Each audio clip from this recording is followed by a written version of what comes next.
Hello there. So in this video, we were going to discuss about new topic of descriptive paper, and this is our actually first topic of descriptive paper, that is essay. तो essay का काफ़ी detail में हम plan करेंगे कैसे इसको approach करना exam के लिए. ओके तो मैं थोड़ा सा रिक्वेस्ट करूँगी सभी को कि पेन और पेपर लेके बैठे. मैं जो भी आपको टिप्स बताऊँ या ट्रिक्स बताऊँ, please right it down in your copy. अगर मैं आपसे एक क्वेश्चन पूछूं कि इज ऐसे न्यू टू यू, क्या ये आपके लिए नया है, तो your answer should be no. क्यों? अगर हम स्कूल के दिनों में वापस जाएं तो आपने ऐसे लिखा होगा छोटी क्लासेस में. सबसे पहले जैसे काऊ का ऐसे लिखा होगा, दिवाली पे लिखा होगा, और जब आप सीनियर्स क्लास में आए होंगे तो जैसे आपने वंडर ऑफ साइंस काफी लिखा होगा, या बहुत सारे टॉपिक ऐसे हो सकते हैं. तो ऐसे आपके लिए नया नहीं है, बस इसमें आपको थोड़ा सा फिल्टर की जरूरत है on the demand of banking exam. अब बैंकिंग एग्जाम की डिमांड क्या है, तो आपको ये 6 चीजें याद रखनी है विथ रिस्पेक्ट टू ऐसे पेपर. बस 6 ही याद रखनी है, राइट. पहला क्या है कि आपको बैंकिंग एग्जाम ने एक फिक्स फॉर्मेट दिया है ऐसे का. देन आपको याद रखना है ग्रामेटिकल मिस्टेक नहीं होनी चाहिए, स्पेलिंग मिस्टेक नहीं होनी चाहिए, पंचुएशन मार्क बहुत ध्यान से लगाना है, फॉर्मल लैंग्वेज होनी चाहिए, और जितना भी कंटेंट आप लिखें प्लीज मेक श्योर कि आप remain close to the topic. मतलब जो टॉपिक दिया है content should be remain close to that topic, right. तो 6 बातें याद रखेंगे. फिक्स फॉर्मेट, ग्रामेटिकल मिस्टेक नहीं करेंगे, स्पेलिंग मिस्टेक नहीं होनी चाहिए, punctuation mark, formal language, and remain close to the topic. Your content should be close to the topic, right. Okay, अब एक एक बातों को थोड़ा सा डिटेल में जानते हैं. तो फिक्स फॉर्मेट क्या है बैंकिंग का? Your answer should B right in 5 paragraph, right. आपको वेरी करता है किस एग्जाम में कितना वर्ड काउंट दिया जा रहा है. मैं लेके चलती हूँ 300 वर्ड का, तो आपका जो 300 वर्ड का ऐसे ही होगा ना, वो 5 पैराग्राफ में डिवाइडेड होता है. पहला para should be your introduction, and the second is your body, and body consist of 3 paragraph, should be consist of 3 paragraph. तो पहला आपका पैराग्राफ जाएगा इंट्रोडक्शन के लिए, लास्ट जाएगा कंक्लूजन के लिए, और जो 3 पैरा है वो बॉडी के होंगे. तो आप उसको अपनी अप्रोच के अकॉर्डिंग उसको डिवाइड कर सकते हैं. तो कंटेंट जो आपका बेसिकली होगा 5 पैराग्राफ में होगा, जैसे आपका इंट्रोडक्शन का, देन आपका second para, third, fourth, and last should be your conclusion. Okay, अब ये ऐसे के टॉपिक आते कहाँ से हैं? तो बेसिकली जो ऐसे के टॉपिक हैं वो आपके सोशल इश्यूज या फिर करंट अफेयर से पिकअप किए जाते हैं. अगर मैं करंट अफेयर की बात करूँ तो वो तो काफ़ी बड़ा हो जाएगा, तो मैं आपको कुछ सेलेक्टिवली 30 टॉपिक्स बता रही हूँ. आपका पूरा फोकस इन्हीं 30 टॉपिक पे होना चाहिए, and I can assure you that कि 99% आपका इन टॉपिक से बाहर topic like basically question exam में नहीं जाएगा. ओके, और इन टॉपिक को भी मैंने ब्रॉड कैटेगरी में डिवाइड किया है ताकि आपको और क्लैरिटी मिले. ओके, तो सबसे पहले हम सोसाइटी की बात करें तो सोसाइटी और पर्सपेक्टिव में कौन कौन से क्वेश्चन आ सकते हैं. तो ऐसे का आपको सबसे पहले कंटेंट तैयार करना है फैमिली पे. एक जैसे पहले ज्वाइंट फैमिली का कंसेप्ट था, अब नाउ डेज क्या हो रहा है, न्यूक्लियर फैमिली चेंज होती जा रही है, ज्वाइंट फैमिली से न्यूक्लियर फैमिली. इसके बाद आपको एक पॉपुलेशन पे टॉपिक तैयार करना है. पॉपुलेशन जैसे कि इंडिया का भी अभी फर्स्ट पोजीशन पे है with respect to global warming. Then caste system पे reservation, equality to all, PYQ है आपका, इक्वालिटी, इक्वल ट्रीटमेंट देना चाहिए सभी को. वुमेन पे, women like dowry, violence against women, women empowerment, right. Education, digital education, education literary, और education आपका रूरल में क्या प्रॉब्लम है, अर्बन एरियाज में क्या प्रॉब्लम है, primary education, secondary education, higher education, right. Health में आपको याद रखना है, हेल्थ से जैसे इंफ्रास्ट्रक्चर से आपको थोड़ा सा फोकस करना है. अर्बनाइजेशन पे, globalisation, globalisation impact on Indian society. तो ये तो सारे टॉपिक हो गए आपके सोसाइटी. सोसाइटी से have to be work on 8 topics. Then आते हैं इन्वायरमेंट. इन्वायरमेंट से आपको क्वेश्चन रेडी रखना है पॉल्यूशन. पॉल्यूशन पर भी थोड़ा सा याद रखें कि air pollution, water pollution, noise pollution, thermal pollution, right. Then climate change. Climate change कौन कौन से फैक्टर हैं जो क्लाइमेट चेंज बढ़ा रहे हैं, क्लाइमेट चेंज होता क्या है, राइट. इसमें आप ग्रीन हाउस गैस का भी कंसेप्ट डालेंगे. Then global warming, SDG. SDG is very very important with respect to environment topics, right. 17 goal हैं एसडीजी के. अब आपका क्वेश्चन होगा कि मैम एक आंसर तैयार करना है कि 17 टॉपिक के लिए 17 गोल, तो आपको 17 के 17 गोल पढ़ने हैं. 17 17 ही गोल में आपका जैसे फर्स्ट सेकंड थर्ड आपको सेपरेटली कंटेंट तैयार करना है ऑन ईच गोल, क्योंकि IBPS के PY like previous year question में किसी में 6th गोल अलग से पूछा गया है, किसी में 11th आया था, राइट। तो थोड़ा सा इस पर फोकस करें। साइंस टेक से रिलेटेड आप कौन से टॉपिक तैयार करेंगे, तो कोई भी अगर न्यू मिशन लॉन्च हो रहा है जैसे चंद्रयान सपोज 4 या 5 कुछ भी आता है तो आप उस पर कंटेंट तैयार करेंगे। Artificial intelligence very very important, and उससे ज्यादा इशू हो रहा है साइबर सिक्योरिटी, राइट। तो ये साइंस एंड टेक्नोलॉजी के बेसिस पे। देन पॉलिटिकल बेसिस पे आपको कुछ नहीं, से गवर्नमेंट की अगर कोई बहुत ही ज्यादा इंपॉर्टेंट जैसे पॉलिसी चल रही है तो उस पर कंटेंट तैयार कर लेंगे। गवर्नेंस से रिलेटेड एक टॉपिक तैयार करेंगे। ओके, ग्लोबल अगर कोई वॉर चल रहा है तो उसका इम्पैक्ट इंडिया पे क्या है, और इंडिया में भी इकोनॉमी सेक्टर पे क्या है, इकोनॉमिक सेक्टर पे क्या इम्पैक्ट है, इस पे बहुत मेजरली फोकस होना चाहिए। And then last one is economy. Economy में थोड़ा सा मान के चल रही हूँ कि आप बैंकिंग सेक्टर का सारा नॉलेज रखें, आपने GA पढ़ा होगा, आपने उसमें LPA आपका LPG reforms, banking sector, central bank या फिर आपका IMF वर्ल्ड बैंक, आपने सब कुछ पढ़ा होगा। तो मैं मान के चल रही हूँ कि आप इससे कर लेंगे। एंड एक और मैं सजेशन देना चाहूंगी इकोनॉमी में कि अगर आप उसकी PYQ भी बस तैयार कर लेंगे ना सारे, तो उससे भी सारे क्वेश्चंस आपके सॉल्व हो सकते हैं। ये तो हो गए टॉपिक। कितने टॉपिक हैं? 30 टॉपिक, जिस पे आपको क्या करना है, कंटेंट रेडी रखना है। ओके, अब एग्जाम में हम बैठे हैं, हमारे पास कुछ कंटेंट तो है टॉपिक में, बट हमें समझ में नहीं आ रहा हम कैसे उसको स्ट्रक्चर करें, कैसे लिखें, राइट। तो इसका मैं आपको थोड़ा सा आइडिया देती हूँ। ओके, तो your answer should be like introduction, body and conclusion. Introduction में आप डेफिनेशन से स्टार्ट करेंगे, डेफिनेशन को थोड़ा सा और डिटेल में ले जाएंगे, कुछ फैक्ट डाल सकते हैं, कुछ डेटा डाल सकते हैं उसको स्ट्रॉन्ग पॉइंट आर्ग्यूमेंट करने के लिए, राइट। या फिर आप इससे कोई करंट में कोई टॉपिक चल रहा है तो उसी को डिटेल बता सकते हैं कि हाँ हाँ इसका ऐसा इम्पैक्ट चल रहा है। ओके, ये आपका पैरा 1 होगा जो अप्रोक्स 40-50 वर्ड्स में जाएगा। देन बॉडी आपके 3 पैरा में डिवाइड होगी, para 1, para 2 and para 3। Last one is your conclusion. अब बॉडी में आप क्या लिखेंगे, आप जो भी टॉपिक है उसके एडवांटेज लिख सकते हैं, डिसएडवांटेज लिख सकते हैं। अगर डिसएडवांटेज है तो उससे कुछ इश्यूज होंगे, कुछ चैलेंजेस आएंगे, कुछ कुछ प्रॉब्लम्स आएंगी, राइट। अगर प्रॉब्लम है तो उसका सलूशन भी आपको देना होगा। अगर आप प्रॉब्लम लिख रहे हैं तो आपको सलूशन देना पड़ेगा, राइट। तो आपको सलूशन देना है, या दूसरा टर्म बोलो तो सजेशन देना है। सजेशन का ही नाम क्या होता है, way forward, right. Way forward उनको प्रोवाइड करना, राइट। इसका last one should be your conclusion. Conclusion आपको बैलेंस अप्रोच रखनी है, एकदम न्यूट्रल रहना है। इसका एग्जाम्पल देती हूँ कि बैलेंस या न्यूट्रल क्या होता है। सपोज सोशल मीडिया पे एक PYQ आ रखा है, सोशल मीडिया पे आया, अब वो बता रहे हैं सोशल मीडिया बड़ा ही खराब है और वो भी कोई नेगेटिव टोन हो उनकी, बट आप इसको नेगेटिव टोन करके ये नहीं बोलेंगे कि सोशल मीडिया को एकदम खत्म कर देना चाहिए, सारे प्लेटफॉर्म को डिलीट कर देना चाहिए, नहीं। एक बैलेंस अप्रोच रखनी है कि जो चीज़ है आपको जो स्ट्रिक्ट लॉज ला सकते हैं, कुछ रूल्स ला सकते हैं, राइट, कुछ एथिक्स बता सकते हैं विद रिस्पेक्ट टू दैट, मतलब आपका जो कंक्लूजन है वो बहुत न्यूट्रल होना चाहिए, बहुत ही बैलेंस्ड होना चाहिए।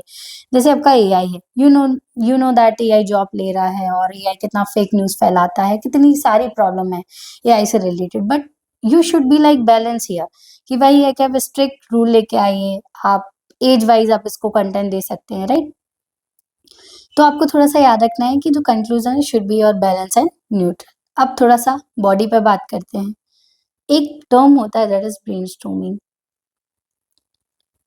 बहुत सारे तरीके हो सकते हैं ऐसे को लिखने के लिए। जैसे आपका कोई भी टॉपिक आया, ठीक है, आपने एडवांटेज बता दिया, डिसएडवांटेज बताया, अब डिसएडवांटेज भी आप डिफरेंट डायमेंशंस को लेके कर सकते हैं, या एडवांटेज भी डिफरेंट डायमेंशंस को लेके कर सकते हैं। जैसे आप किसी भी टॉपिक का वेटेज बता सकते हैं, उसमें जैसे आपने बता दिया उसका इकोनॉमी में क्या इम्पैक्ट है, उसका इन्वायरमेंटल इम्पैक्ट बता सकते हैं, सोसाइटल इम्पैक्ट बता सकते हैं, रिलीजियस बता सकते हैं, कल्चरल बता सकते हैं, ग्लोबल बता सकते हैं, नेशनल बता सकते हैं, सोसाइटी में भी आपस में वुमेन पे बता सकते हैं, चाइल्ड पे उसका क्या प्रॉब्लम है, या फिर सीनियर सिटीजन पे क्या प्रॉब्लम है, राइट। जी, थोड़ी सी बात आपको याद रखनी है। ये एक तरीका हो सकता है जिसे बोलते हैं मल्टी डायमेंशनल अप्रोच। सेकंड तरीका हो सकता है आप जो मेन बॉडी है हमारी 3 पैराग्राफ की, उसको आप फेजेस में भी लिख सकते हैं। इसे बोलते हैं टाइमलाइन। क्या? टाइमलाइन।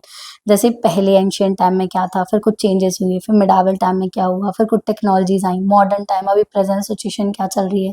ये भी आपका एक पर्सपेक्टिव हो सकता है।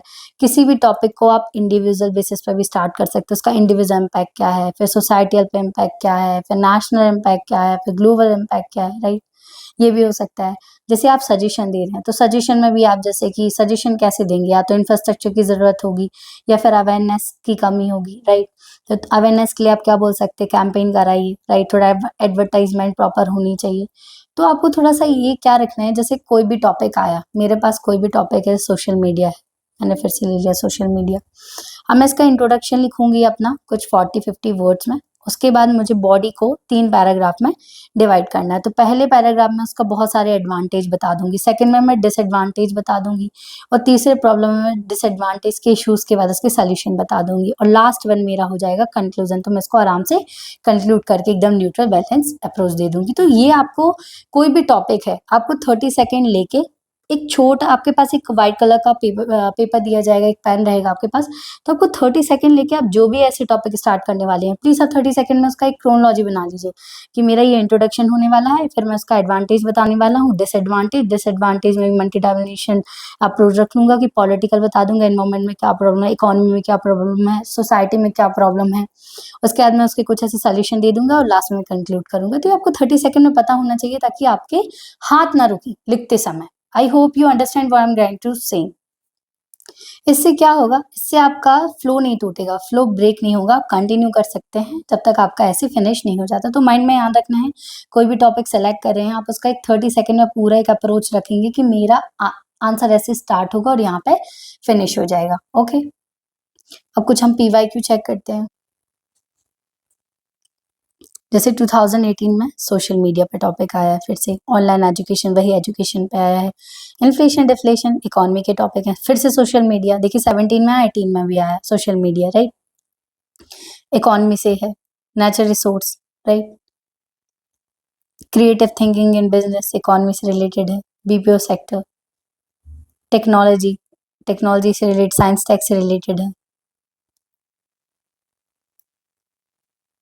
म्यूचुअल फंड इन्वेस्टमेंट इकोनॉमी से रिलेटेड टॉपिक है, राइट। ये एंट्रेंस एग्जाम एजुकेशन से रिलेटेड है, फिर से एजुकेशन सेक्टर दे दिया।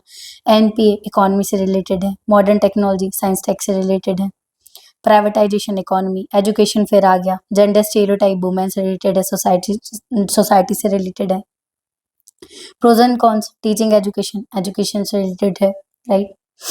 कैन यू अंडरस्टैंड कि बेसिक जो मैंने आपको टॉपिक बताए, एक बड़े ब्रॉड में डिवाइड करके उसके बाद उनके फर्दर डिवीजन, आपको उसी पे काम करना है। पहले आप वो 30 टॉपिक पे अपना कंटेंट रेडी रखिए, राइट। कैसे रखना है, जैसे तरीका बताया आपका, एक इंट्रोडक्शन का 50 वर्ड्स में, देन आपका 3 para body and last one is your conclusion.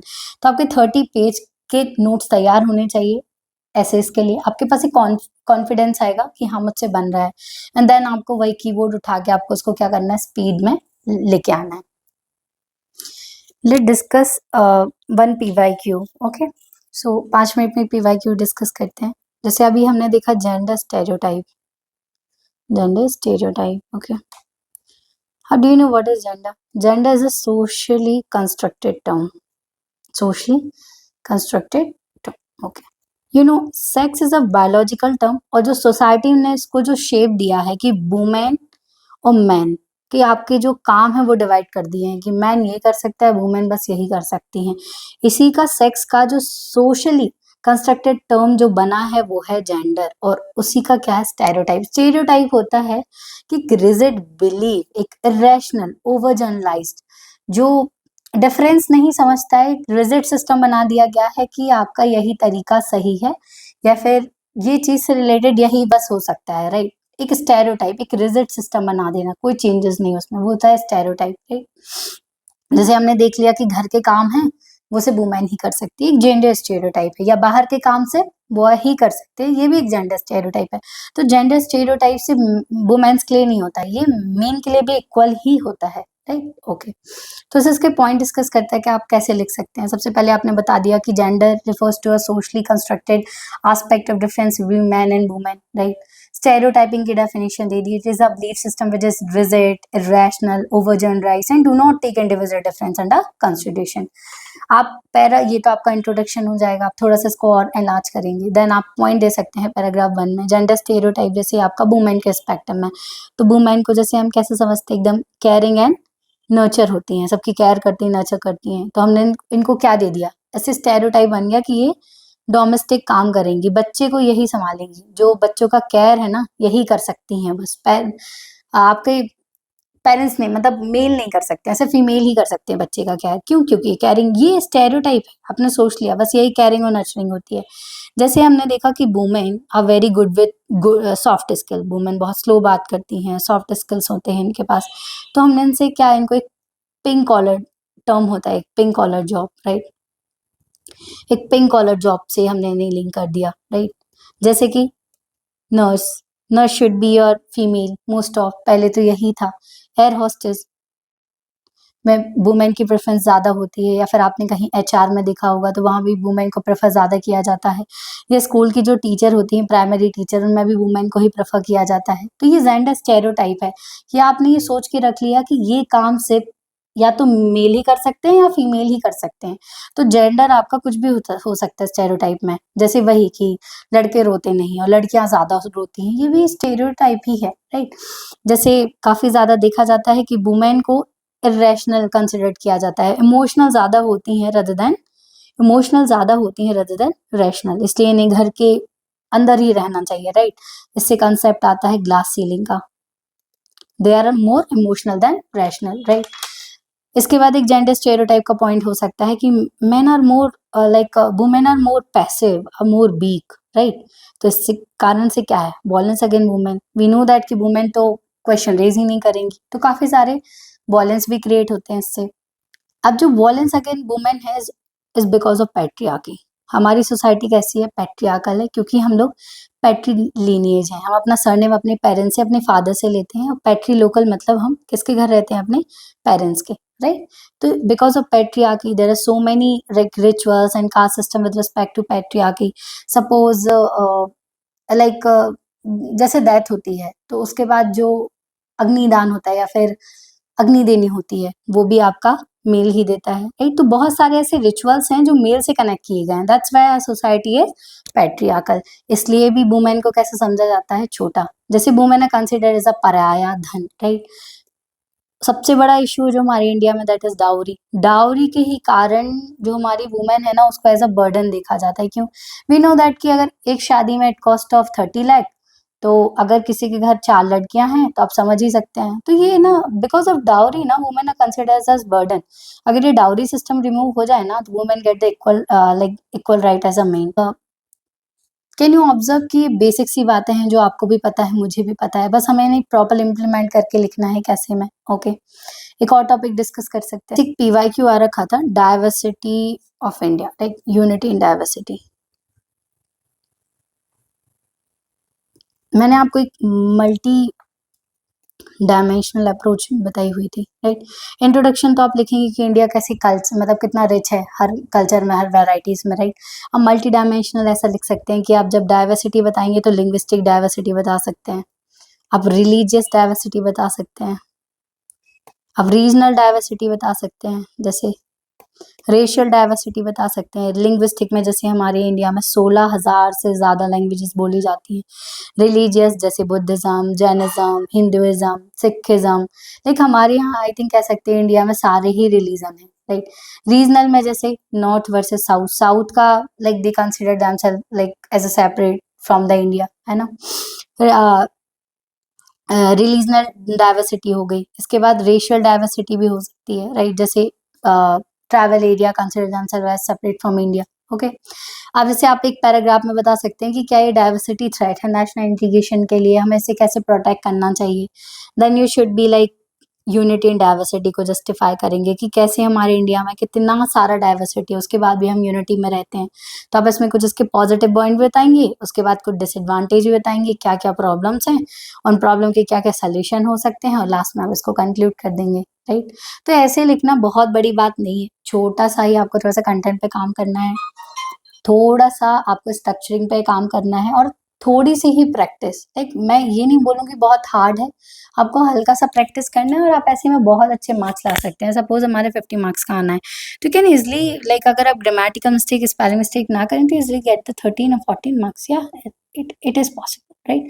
I hope all the best from my side. And इसमें ये स्लाइड्स मैं आपको अपने टेलीग्राम चैनल पे I will share, and my Telegram channel name is Sakshi Choubey content. तो मैं ये सारा आपको भेज दूंगी। इसमें कुछ PYQ भी डिस्कस है, जैसे सोशल मीडिया, अबू मरवीन, राइट? इसमें जो भी आपका रियल फॉर्मेट है वो लिखा हुआ है, जैसे इंट्रोडक्शन है, पैराग्राफ 1, सेकंड, थर्ड, राइट? ये भी आपका टेक्नोलॉजी पे एक जो IBPS 2 बार आ चुका है, SBI PO में भी आया है और IBPS में भी आ चुका है ये वाला। तो इसमें काफ़ी अच्छे आंसर्स भी हैं, you can read from it.